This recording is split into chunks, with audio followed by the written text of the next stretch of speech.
शाम ढल चुकी थी। शहर से दूर जंगल और खेतों के बीच बसा था एक पुराना इलाका जिसका नाम था सोनपुरा। दिन में यह जगह बिल्कुल सामान्य लगती थी, लेकिन जैसे ही अंधेरा उतरता यहाँ की गलियां अजीब तरीके से चुप हो जाती थी। ना ही कुत्ते भौंकते थे, ना ही पत्ते हिलते थे, बस कभी कभी चलते हुए कदमों की आवाज आती थी। जी हाँ, नेहा कॉलेज की एक स्टूडेंट थी। वो अपने दोस्तों के साथ सोनपुरा गांव घूमने आई थी। बीच में एक पुराना टूटा फूटा मकान पड़ा था, इसकी खिड़कियां आज भी बंद थी, न जाने क्यों। दोस्त हंसते हुए बोली, अगर किसी में हिम्मत है तो वो अंदर जाके दिखाए। नेहा मुस्कुराई और बोली, डर वगैरह कुछ नहीं होता, मैं अंदर जा सकती हूँ, वो भी अकेले। दोस्त ने कहा ठीक है, और वो अकेले अंदर चली गई। उसने टॉर्च जलाई और दीवार पर परछाई नाचने लगी। लेकिन तभी तप तप तप तप की आवाज आई, जैसे कोई इसके पीछे चल रहा हो। नेहा पलटी, मगर पीछे कोई नहीं था, लेकिन दीवार पर उसके सिवा एक और परछाई हिल रही थी। उसकी सांस वहीं रुक गई। नेहा ने धीमे से डरते हुए कहा, कौन कौन है कौन है? कोई जवाब नहीं आया, बस कदमों की आवाज और पास आने लगी, और पास और पास। वह दौड़कर बाहर निकल गई और उसके दोस्त हंस पड़े और बोले, अरे डर मत, वो तो बस हवा थी। लेकिन नेहा जानती थी कि वो सिर्फ हवा नहीं थी। कुछ दिनों बाद शंकर इलाके का दूध वाला था। रोज सुबह 4 बजे निकलता था और रात को लेट घर आता था। एक रात उसे लगा कि कोई उसके पीछे पीछे चल रहा है।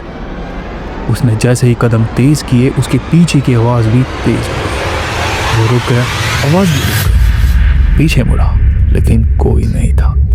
तभी उसके कान के पास एक आवाज आई, रुक मत, चलते रहो। शंकर वही गिर पड़ा।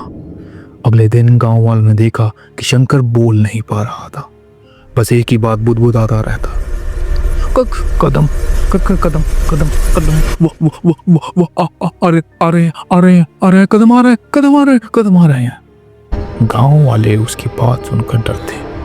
पूरे गांव में डर फैल गया। अब हर कोई सोनपुरा गांव में डरने लगा था। रात को लोग बाहर निकलना बंद कर चुके थे, लेकिन घटनाएं रुकने का नाम ही नहीं ले रही थी। मीरा रोज तुलसी के पास दिया जलाती थी। उस रात दिया जलाते ही हवा तेज चली। दिया बुझ गया, लेकिन पीछे से एक आवाज आई, फिर जला लो।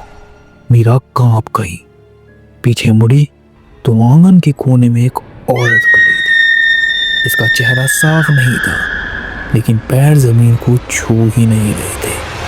वह धीरे धीरे बोली, जो मुझे सुन लेता है मैं उसे छोड़ती नहीं हूं। और मीरा यह सुन के वहीं बेहोश हो गई। अब सवाल साफ था, सबने अलग अलग चीजें देखी, लेकिन सबने एक चीज ही सुनी थी, कदमों की आवाज। अगले दिन पुलिस इंस्पेक्टर रोहित आया। वह इन बातों पे हंसता था और बोलता था कि ये तुम गांव वालों की मनगढ़ंत कहानियां हैं, और ये बोलते वो चला गया। उस रात वह और जांच पड़ताल करने के लिए उस पुराने मकान के पास गया। अंदर घुसते ही तप तप तप कदमों की आवाज सीढ़ियों से आ रही थी। रोहित बोला, जो भी है सामने आओ जल्दी, वरना मैं गोली चला दूंगा। लेकिन तभी उसके कंधे पे किसी ने हाथ रखा। वो पलटा, पर कोई नहीं था।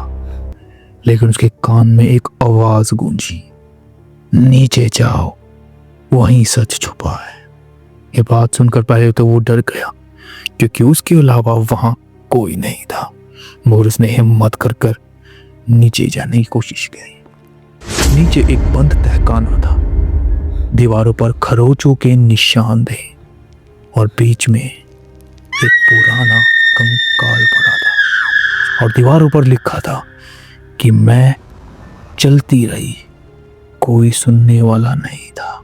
तभी ठंडी हवा चली और एक औरत की आवाज आई, मुझे यहाँ जिंदा बंद कर दिया गया था, इसलिए मेरे कदमों की आवाज आज भी रास्ता ढूंढती है।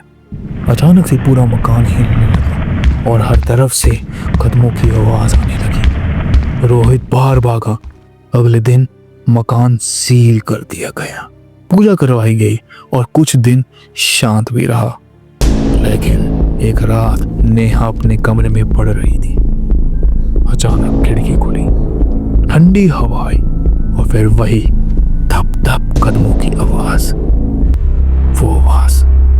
नेहा ने आंखें बंद कर ली। सोचा कि शायद अगर मैं आंखें बंद कर लूं तो ये आवाज रुक जाए, लेकिन वो आवाज रुकने का नाम ही नहीं ले रही थी। सोनपुरा आज भी बसा हुआ है। लोग रहते हैं, हंसते हैं और जीते भी हैं। लेकिन रात में अगर आपको अपने पीछे किसी के चलने की आवाज आए तो पलट कर मत देखना, क्योंकि कुछ आवाजें सिर्फ सुनने के लिए होती हैं, देखने के लिए नहीं। अगर आज रात आपको ये स्टोरी दिख रही है या को आपको सुनाई जा रही है तो याद रखना कि वो कदम अब आपके पीछे पड़ चुके हैं। जी हाँ, and if you have faced any paranormal consequences, so you can comment down below. We can also make the video on that.